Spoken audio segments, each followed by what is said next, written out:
बहुत समय पहले की बात है। एक छोटे से गांव में एक धनी सेठ रहते थे, जिनका नाम सेठ हरिदास था। सेठ जी बड़े ही धार्मिक प्रवृत्ति के थे और उनका परिवार गांव में बहुत मान सम्मान रखता था। सेठ जी के दो बेटे थे, रामलाल और श्यामलाल। दोनों बेटे सयाने हो गए थे और सेठ जी ने दोनों की शादी अच्छे घरों में कर दी थी। रामलाल की पत्नी का नाम था सरस्वती, जो बहुत ही धर्मपरायण, विनम्र और सेवा भाव से परिपूर्ण थी। वह हर दिन प्रातःकाल उठकर घर की सफाई करती, तुलसी की पूजा करती और भगवान गणेश का नाम लेकर दिन की शुरुआत करती। दूसरी ओर श्यामलाल की पत्नी कमला कुछ घमंडी और आलसी स्वभाव की थी। उसे धर्म कर्म और पूजा पाठ में कोई रुचि नहीं थी। वह सारा दिन आराम करती, घर के कामों में बहाना बनाती और कभी-कभी सरस्वती से ईर्ष्या करती। गणेश चतुर्थी का दिन। एक बार की बात है, गणेश चतुर्थी का पावन दिन आया। सरस्वती ने सुबह सुबह उठकर स्नान किया, घर को गोबर से लीपा, रंगोली बनाई और भगवान गणेश की मूर्ति को सुंदर वस्त्र पहनाकर उसकी पूजा अर्चना की। उसने मोदक, लड्डू, केले और नारियल का भोग बनाया और विधि पूर्वक गणेश जी की पूजा की। कमला यह सब देख रही थी, लेकिन उसने पूजा में कोई रुचि नहीं दिखाई। उसने सोचा, ये सब व्यर्थ की बातें हैं।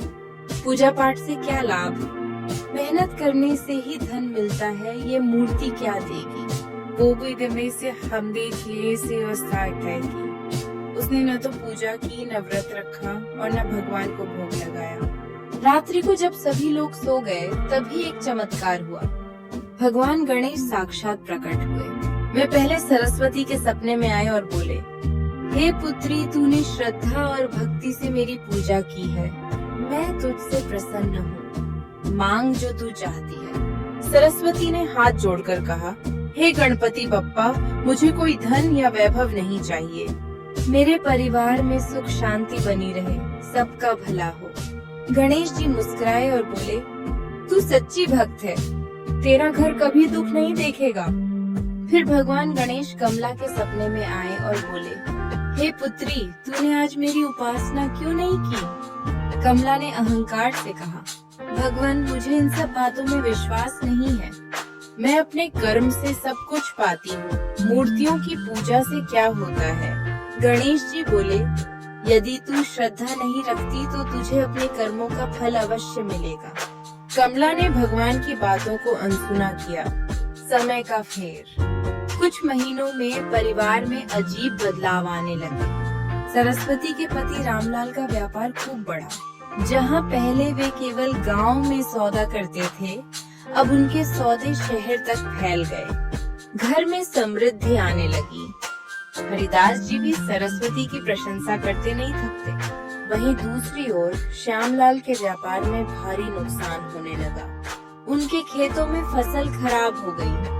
कमला का स्वभाव और चिड़चिड़ा हो गया। वह हर बात के लिए सरस्वती को दोष देने लगी। एक दिन उसने सरस्वती से कहा, तू कोई जादू टोना करती है, तभी सब तुझसे खुश रहते हैं और हमारे जीवन में दुख ही दुख है।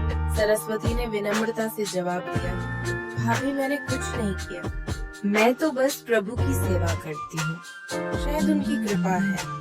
कमला हंसते हुए बोली, तेरा गणेश कुछ नहीं कर सकता। गणेश जी का प्रतिशोध।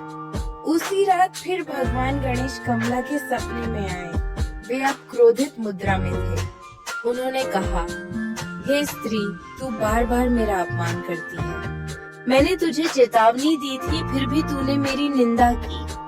अब तुझे अपने कर्मों का पूरा फल भुगतना पड़ेगा।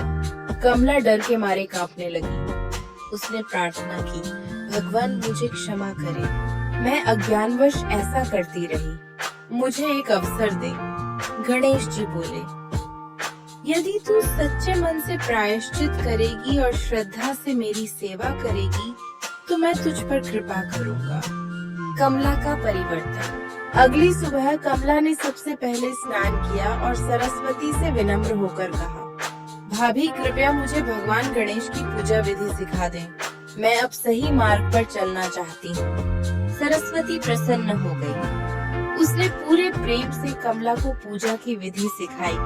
कमला ने उस दिन से न केवल गणेश जी की आराधना शुरू की, बल्कि अपने व्यवहार को भी सुधारा।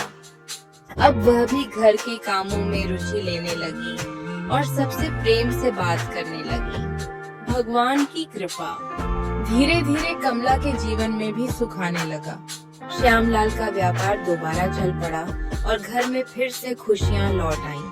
दोनों बहुएं अब मिलजुल कर रहती थीं, एक दूसरे का सम्मान करती थीं और हर त्योहार मिलकर मनाती थीं। गणेश चतुर्थी अब उनके घर का सबसे बड़ा पर्व बन गया।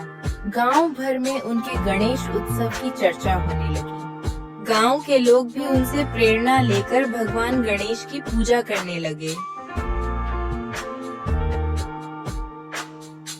कहानी से शिक्षा। Moral of the story 1. श्रद्धा और भक्ति में अद्भुत शक्ति होती है। 2. ईश्वर को मूर्ख नहीं बनाया जा सकता, वे सब कुछ जानते हैं। 3. घमंड और नास्तिकता से जीवन में दुख आता है। 4. परिवर्तन हमेशा संभव है जब मन से प्रायश्चित किया जाए। 5.